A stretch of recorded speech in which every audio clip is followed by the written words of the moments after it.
استقبل صاحب السمو الشيخ زايد بن سلطان آل نهيان رئيس الدولة ظهر اليوم أخاه صاحب السمو الشيخ خليفة بن حمد آل ثاني أمير دولة قطر الشقيقة. وقدم صاحب السمو أمير دولة قطر التعازي والمواساة إلى صاحب السمو رئيس الدولة في وفاة المغفور له صاحب السمو الشيخ راشد بن سعيد المكتوم نائب رئيس الدولة رئيس مجلس الوزراء. وجرى خلال اللقاء تبادل الأحاديث عن مآثر المغفور له صاحب السمو الشيخ راشد بن سعيد المكتوم ودوره في مجالات العمل الوطني والمسيرة الاتحادية وخدمة وطنه وأمته. ونوه صاحب السمو رئيس الدولة بأن صاحب السمو الشيخ راشد بن سعيد المكتوم قد خلف أعمالا جليلة وإنجازات خالدة، وإذا كانت الحياة الدنيا ليس فيها من هو باق إلا أن الذي يؤدي الواجب ويقوم بعمل الخير تظل ذكراه باقية لا تنسى. وقد كان الشيخ راشد رحمه الله في مقدمة الذين بذلوا وأعطوا الكثير لوطنهم وشعبهم.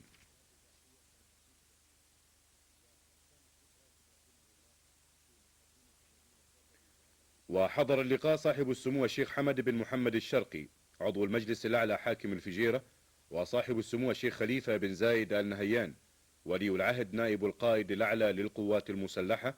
وسمو الشيخ حمد بن سيف الشرقي نائب حاكم الفجيرة، وسمو الشيخ سلطان بن زايد آل نهيان رئيس دائرة الأشغال، وسمو الشيخ سرور بن محمد آل نهيان رئيس ديوان الرئاسة، ومعالي أحمد خليفة السويدي ممثل صاحب السمو رئيس الدولة، وسمو الشيخ هزاع بن زايد آل نهيان، وسمو الشيخ سلطان بن خليفة آل نهيان عضو المجلس التنفيذي رئيس ديوان صاحب السمو ولي العهد. كما حضر اللقاء سعادة الشيخ ناصر بن حمد آل ثاني، وسعادة الشيخ فيصل بن ثاني آل ثاني، وسعادة الشيخ أحمد بن سيف آل ثاني وزير العدل، وسعادة الدكتور عيسى الكواري وزير شؤون الديوان الأميري، وسعادة حمد منصور الهاجري سفير دولة قطر لدى الدولة. هذا وقد عقد صاحب السمو الشيخ زايد بن سلطان آل نهيان رئيس الدولة اجتماعا مع صاحب السمو الشيخ خليفة بن حمد آل ثاني أمير دولة قطر اقتصر عليهما فقط. وذكرت وكالة أنباء الإمارات أنه جرى خلال الاجتماع تبادل الرأي حول تطورات الوضع في المنطقة في ضوء استمرار الاحتلال العراقي لدولة الكويت الشقيقة والأمور ذات الاهتمام المشترك.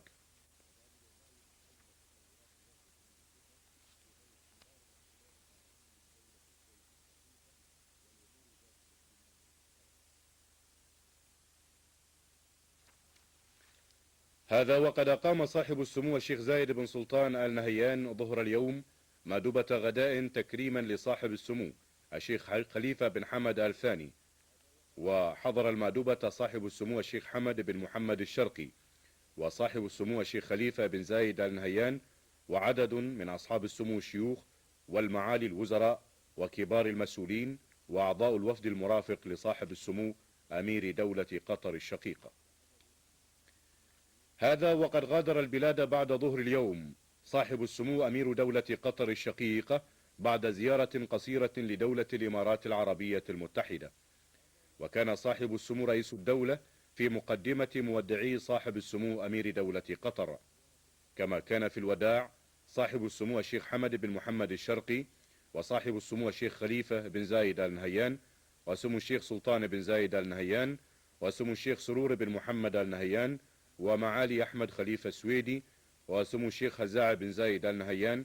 ومعالي الشيخ محمد بن بطي الحامد ممثل الحاكم في المنطقة الغربية رئيس دائرة البلدية وتخطيط المدن، وعدد من أصحاب المعالي الوزراء وعدد من كبار المسؤولين من مدنيين وعسكريين وسعادة سفير دولة قطر لدى الدولة وأعضاء السفارة القطرية.